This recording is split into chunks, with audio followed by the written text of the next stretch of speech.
जय गुरु जी संगत जी, जय गुरु जी, शुक्राना गुरु जी। संगत जी, गुरु जी के चरणों में कोटि कोटि प्रणाम और सारी संगत जी को जय गुरु जी।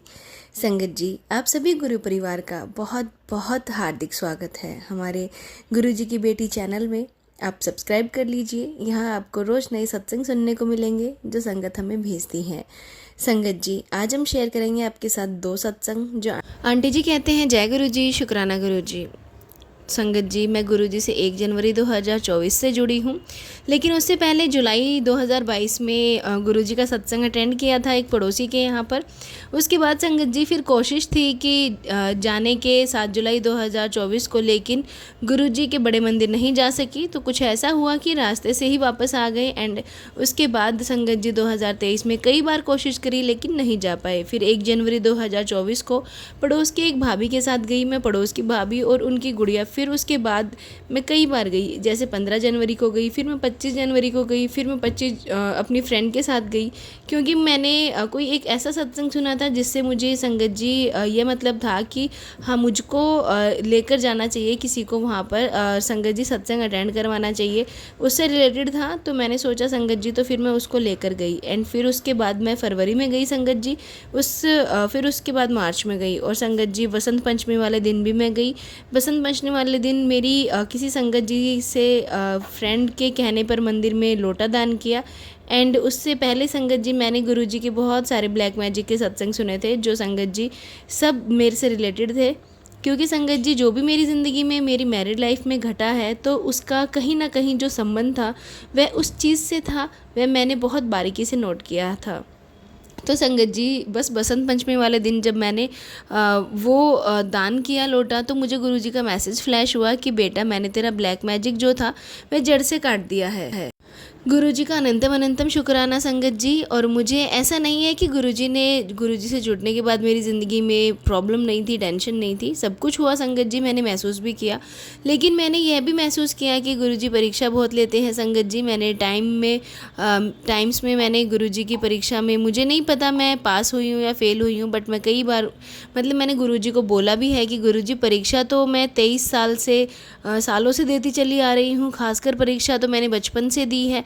लेकिन मेरे लिए तो है कि भाई 23 सालों से तो मैं देती ही चली आ रही हूँ परीक्षा, और मैंने इस कदर परीक्षा दी है संगत जी, मेरा साथ मेरे अपनों ने ही छोड़ा था। और उस लेवल तक अकेले रहकर मैंने अपने आप को संभाला था कि कोई ही नहीं, कि कभी किसी का कोई नहीं होता है संगत जी। और जैसे टाइम आपको हील करता है वैसे कोई भी नहीं कर सकता। और गुरुजी का मुझे बहुत सपोर्ट मिला है संगत जी। जो घाव हैं वो भर जाते हैं, बट शायद मेरे लिए तो संगत जी आज जो है सब कुछ गुरुजी ही हैं। और संगत जी, मैं अपने आंसू मैंने खुद ही पहुँचे हैं, कभी किसी को कुछ नहीं बोला है मैंने, कभी किसी को कुछ बोलने की हिम्मत भी नहीं की है, और कभी अगले को कुछ समझाने की कोशिश भी नहीं की। सामने वाले ने तो धीरे धीरे खुद ही समझ आने लगा है। और संगत जी, मुझे मॉरल सपोर्ट भी नहीं मिला है, और वह भी कभी मेरे सपोर्ट में कोई नहीं आया है संगत जी। सच में धीरे धीरे गुरुजी ही हैं जिन्होंने मेरे ऊपर रहमत करी, मुझे ब्लेसिंग्स दी। और संगत जी, गुरुजी हमेशा एक बात बोलते हैं कि बेटा, मैं तेरे नाल खड़ा हूँ, यहाँ जाएगी। जब मैं घर से निकलती हूँ, तो आज भी जब मैं घर से जाती हूँ, तो संगत जी चाहे मेरे पास रहें, कुछ हो या ना हो, हम गुरुजी को बाबूजी बोलकर निकलती हूँ कि बाबूजी आइए चलते हैं, मेरे साथ ही चलना है आपको। और संगत जी, मेरे घर की देखभाल भी करना है। मैं जहाँ रहती हूँ वहाँ बहुत ज़्यादा नेगेटिविटी है। मैं यहाँ पर आई तो ये सोचती थी कि संगत जी, मतलब जिस मकान में मैं थी संगत जी, या ये कहूँ कि मेरे पास इतनी नेगेटिविटी थी कि जितनी मेरे को इस जगह पर आने के बाद हुई है। गुरुजी अक्सर मुझे मैसेज देते थे कि बेटा, तू जहाँ रहती है तेरे मकान में बहुत ज़्यादा नेगेटिविटी है, तो यह कर वह कर, सफाई कर, हटा दे, खंडित मूर्तियाँ हटा दे। संगत जी, मैंने सब कुछ कर दिया। अब जाके थोड़ा मुझे रिलीफ लग रहा है कि हाँ, नेगेटिविटी कम है संगत जी। उसका सत्संग मैं बाद में कभी शेयर करूँगी कि मेरे जो घर है उसमें मुझे ताबीज़ मिला था, जो मुझे नहीं पता कहाँ से आया था, किसने रखा था।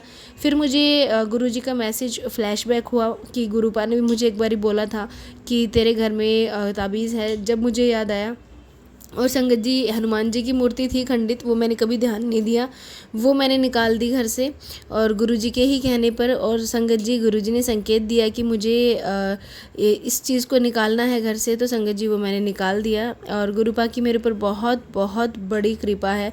और सारी चीज़ें संगत जी मैंने जल प्रवाह कर दी थी, क्योंकि गुरुपा ने बोला था कि जल प्रवाह कर देना है सारी चीज़ों को। तो संगत जी अब मैं अपना नया घर शिफ्ट करूँगी और गुरुपा की कृपा से मैंने अपना घर ले लिया है। और उसमें सबसे पहले मैं गुरुपा का सत्संग कराऊंगी, ताकि जो भी नेगेटिविटी हो सारी वहाँ से ख़त्म हो जाए।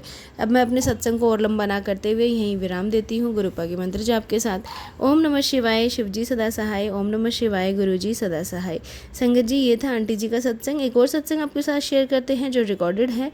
तो चलिए संगत जी सुनते हैं आंटी जी की ही आवाज़ में। ओम नमः शिवाय, शिवजी सदा सहाय। ओम नमः शिवाय, गुरुजी सदा सहाय। जय गुरुजी, शुक्राना गुरुजी, अनंतम अनंतम शुक्राना, हर पल का शुक्राना, हर श्वास का शुक्राना, हर गलती के लिए माफ़ी गुरुपा। गुरुपा का मैसेज बहुत टाइम से मुझे आ रहा था कि कुड़िए शुक्राना कर, शुक्राना कर। फिर आज भी आया कि सोने से पहले शुक्राना करके सो। तो मैं सोची गुरुजी का शुक्राना सत्संग शेयर करती हूँ, क्योंकि काफ़ी टाइम से गुरुपा ने इतनी सारी ब्लेसिंग्स दी हैं, वो सब आप सबके साथ शेयर करूं। तो मैं ना मेरे भाई का एडमिशन नहीं हुआ था, 1 साल उसका ड्रॉप हो गया था। तो मैं इस सोच में पड़ी कि इस साल क्या होगा। तो अगस्त का महीना आ गया, तो मैं और भी सोच में पड़ी कि क्या इस बार भी नहीं हो पाएगा। बट गुरुजी ने कुछ और सोचा था। मेरा भाई का बहुत अच्छे जगह एडमिशन हो गया, बट घर से तो चला गया, बट इलाहाबाद बहुत अच्छी जगह गया है। और वहाँ पे हम यहाँ पे तो कोई संगत नहीं है गुरुजी की, बस हम ही हैं, हमारा फैमिली है। इधर इधर साइड कोई संगत नहीं है गुरुजी के, बट गुरुपा खुद ही जोड़ने लगे। मेरे बुआ भी गुरुजी से जुड़ चुकी हैं। मुझे बहुत अच्छा लगता है कि गुरुपा सबको ब्लेस कर रहे हैं। तो मैं सोचती थी कि फिर एक बार आया, इस बार मेरा भाई जब पहली बार घर आया तो उसने बताया कि जहाँ पे रहता है उनकी फैमिली वाले भी गुरुजी को मानते हैं। तो मैं इतनी शॉक हो गई कि मतलब इतना साल से उसका ड्रॉप हुआ और मैं इस टेंशन में थी कि मेरे भाई का एडमिशन होगा या नहीं, होगा या नहीं। और जब वहाँ पे एडमिशन हुआ तो इतनी अच्छी जगह जहाँ पे गुरुजी की संगत निकल गई। तो गुरुपा कहते हैं ना कि मैं ऐसी जगह प्लान करूँगा जहाँ तू सोची भी नहीं होगी। सुन के मैं एक संगत जी बिल्कुल दंग रह गई कि मतलब जो इंसान मेरे घर खुद पहले आ चुके हैं, मुझे नहीं पता कि वो गुरुजी की संगत है। तो जब मुझे पता चला कि मेरा भाई वहाँ रह रहा है, तो मैं इतनी ब्लेस्ड फीलिंग आई ना कि चलो गुरुपा मेरे भाई को वहाँ पे खूब ब्लेसिंग्स दे रहे होंगे। मुझे इतनी खुशी हुई सुन के। फिर एक दिन गुरुजी आए। मेरा एक्चुअली मेरे 2 घर है, तो 2 घर है। तो एक मेरी दादाजी वाली घर है, दादी वाला, जिसमें बड़े पापा बड़ी मम्मी रहते हैं, और एक ये मेरी फैमिली रहते हैं। तो वो गुरुजी ने सबको जोड़ रखा है, पूरे फैमिली को ब्लेस किया है मेरी। तो क्या हुआ कि एक दिन गुरुपा आए, उधर गेट के साइड से आए बटरफ्लाई रूप में, मेरे घर के साइड से ऐसे घूम के फिर उस घर में गए, उस घर के ऊपर घूम के। मैं सोची कि गुरुजी आसमान से ही चले जाएंगे, बट गुरुपा दिखाए नहीं, देख मैं गेट से आया हूँ और गेट से ही जाऊँगा।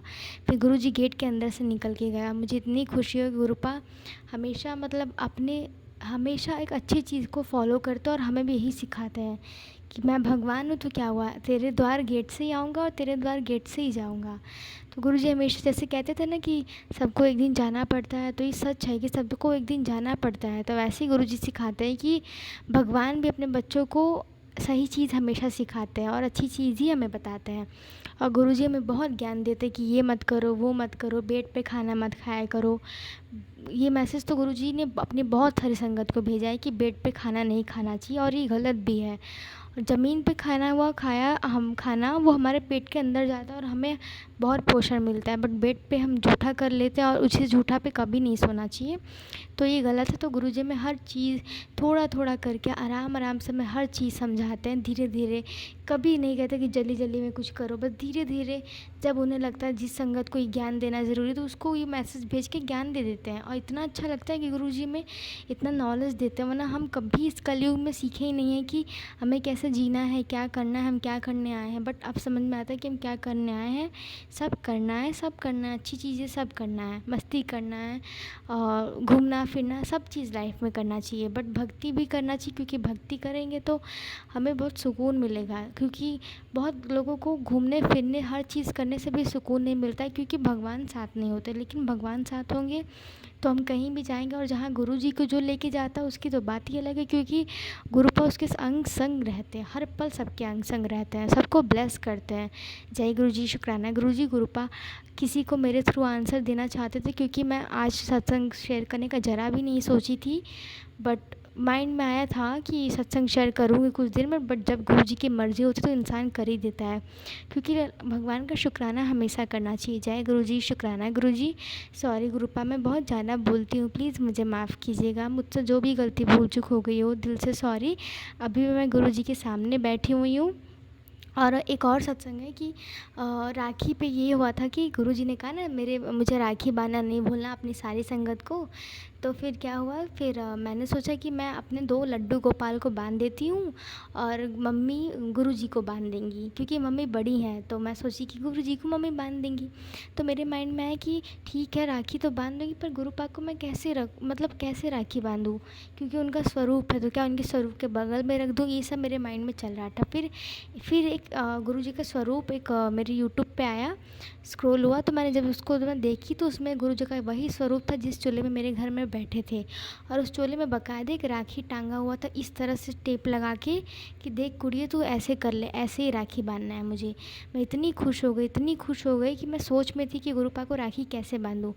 फिर इतना दिल खुश हो गया, फिर वैसे ही जैसे गुरुजी ने बताया था हम कोशिश की कि हम वैसे ही गुरुपा को उनके स्वरूप के सामने राखी ब्लेस करें, मतलब राखी बांधे, और गुरुजी हमें बहुत ब्लेस किए। Thank you गुरुपा। जय गुरुजी, शुक्राना गुरुजी, अनंतम अनंतम शुक्राना। मैं स्कूल स्टूडेंट्स हूँ, तो गुरुपा मेरे साथ जाते हैं, मेरे साथ आते हैं, मुझे इतने बटरफ्लाई दिखते हैं, इतने बटरफ्लाई के दर्शन होते जाते वक्त भी आते वक्त भी। 777 की गाड़ियाँ, फिर उधर स्कूल, कभी कभी स्कूल के बाहर जब पहुँचती हूँ तो 777, 777, 17, मतलब 7 नंबर की ब्लेसिंग्स गुरुजी पूरे रोड भर देते हैं कभी कभी आते वक्त, जबकि इधर इस एरिया में बहुत कम ऐसा होता है। बट बहुत सारे गाड़ी पे एक गाड़ी आता है, एक बाइक जिस पे लिखा होता है जय गुरुजी, तो वो देख के भी खुशी होती है। कुछ गाड़ियाँ दिखती जिस पे महाकाल का स्टिकर लगा रहता है, महादेव लगे रहते हैं, तो ये सब देख के ना बहुत सुकून मिलता है, क्योंकि भगवान, ऐसा लगता है कि हाँ भगवान साथ है, भगवान सुन रहे हैं, भगवान चल रहे हैं। होता है हम कभी कभी नादानी में, भूल चूक में बहुत ज़्यादा बोल देते हैं, जबकि हमें इतना नहीं बोलना चाहिए। बट गुरुपा से हमेशा कहते हैं गुरुजी हमेशा अनजाने में की हुई गलती की भी माफ़ी मांगनी चाहिए, इसलिए कभी हम अगर अनजाने में भी हमसे कोई बड़ी गलती हो जाए, क्या पता हमें ना पता हो, भगवान तो हमेशा अनजाने में की हुई गलती माफ़ कर देते हैं।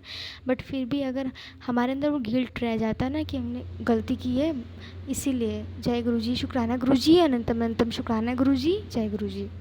संगत जी, ये था सत्संग जो आंटी जी ने शेयर किया है। एक और सत्संग आपके साथ शेयर करते हैं जो आंटी जी ने हमें लिख के भेजा है। आंटी जी कहते हैं जय गुरु जी, शुक्राना गुरु जी। संगत जी, गुरु जी के मंत्र जाप से सत्संग शुरू करती हूँ। ओम नमः शिवाय, शिव जी सदा सहाय। ओम नमः शिवाय, गुरु जी सदा सहाय। संगत जी, गुरुपा की बहुत सारी ब्लेसिंग्स हैं, गुरुपा की जितनी बड़ाइयाँ करो कम है संगत जी, और मैं ब्लेसिंग्स तो गिनवा ही नहीं सकती हूँ कितनी है। मैं सिर्फ अपने गुरुपा से बातें करती हूँ टेलीपैथी के थ्रू। जो भी मेरे मन में क्वेश्चंस होते हैं वो सब मेरे गुरुपा मुझे टेलीपैथी के थ्रू बता देते हैं, उनका क्या करना है क्या नहीं। और संगत जी, अभी मैं आपको कल की ही बात बताती हूँ। कल मैं फेसबुक स्क्रॉल कर रही थी तो मुझे गुरुपा का मैसेज फ्लैश हुआ कि कुड़िए तेरे घर ना मैं आ रहा हूँ माता लक्ष्मी के साथ। तो संगत जी, मैं ना समझ नहीं पाई कि गुरुपा क्या बोल रहे हैं और कैसे। फिर संगत जी, कल ही मेरी फ्रेंड आई, उसने मुझे गिफ्ट दिया, और गिफ्ट में संगत जी आप ट्रस्ट नहीं करोगे, उसने मुझे गुरुपा का स्वरूप दिया और लक्ष्मी गणेश दिए। तो संगत जी, ये था गुरुपा का पहले से ही कि वो मेरे घर आ रहे हैं। मुझे इस चीज़ का बिल्कुल भी अंदाज़ा नहीं था कि गुरुपा इस रूप में मेरे घर आएंगे। और संगत जी, गुरुपा ने ये भी बोला कि ना तिजोरी में मुझे 5 कौड़ियाँ और हल्दी और धनिया और गोमती चक्र और एक कमल गट्टा, ये सब चीज़ें ना, इन 5 चीज़ों को एक एक करके या 5-5 करके लाल कपड़े में बांध के और इनको अपनी तिजोरी में रखना है, और पूरे साल इनको रखना है। जब नेक्स्ट दिवाली आए तो धनिया और हल्दी को किसी प्लांट में डाल देना है, उनको मतलब ड्राई वो करके, और जो बाकी सामान बचता है उसको हम नेक्स्ट दिवाली यूज़ कर सकते हैं। तो उसमें आंटी जी ने मुझे ऐसे ही बताया था जो मैंने सत्संग सुना था। तो संगत जी, मैं तो ऐसे ही करूँगी जो गुरुपा ने मुझे आदेश दिया है, क्योंकि गुरुपा टेलीपैथी के थ्रू बता देते हैं कैसे क्या करना है मुझे। और मैं अपने सत्संग को यहीं विराम देती हूँ और अपने अगले सत्संग की तैयारी करती हूँ गुरुपा के मंत्र जाप के साथ। ओम नमः शिवाय, शिव जी सदा सहाय। ओम नमः शिवाय गुरु जी, सदा सहाय। जय गुरु जी, शुक्राना गुरु जी। संगत जी, ये था सत्संग जो आंटी जी ने शेयर किया है। आप भी अपने सत्संग शेयर कर सकते हैं। तो चलिए संगत जी, मिलते हैं अगले सत्संग में। जब तक के लिए जय गुरु जी, शुक्राना गुरु जी।